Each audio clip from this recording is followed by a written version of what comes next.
بسم اللہ الرحمن الرحیم۔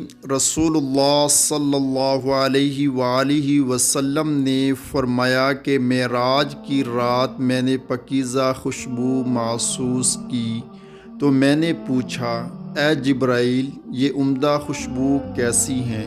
جبرائیل نے فرمایا کہ یہ خوشبو اصل میں فرعون کی بیٹی کی اس خادمہ اور اس کی اولاد کی ہیں جو خادمہ اس کا کنگھا کیا کرتی تھی۔ میں نے اس کا حال پوچھا تو جبرائیل نے فرمایا، ایک دن وہ بیٹی فرعون کی بیٹی کے کنگھا کر رہی تھی، اس کے ہاتھ سے اچانک کنگھا گر گیا اور کہا بسم اللہ۔ فرعون کی بیٹی نے کہا، کیا یہ میرا باپ مراد ہے؟ اس نے کہا کہ نہیں، بلکہ وہ اللہ جو میرا اور تیرا بھی بلکہ تیرے باپ کا بھی رب ہے۔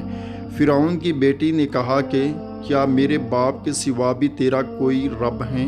اس نے کہا کہ ہاں۔ اس نے کہا کہ میں یہ بات اپنے باپ کو بتاؤں گی۔ اس نے کہا ٹھیک ہے، جاؤ بتا دو۔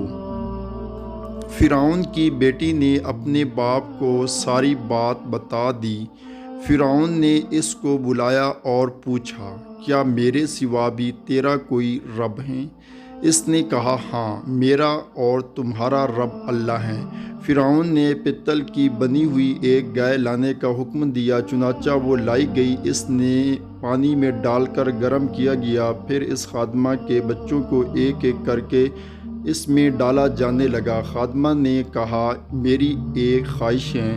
فرعون نے کہا، تیری کیا خواہش ہے؟ اس نے کہا کہ میری یہ خواہش ہے کہ میری اور میرے بچوں کی ہڈیوں کو ایک ہی کپڑے میں ڈال کر ایک ساتھ دفن کر دیا جائے۔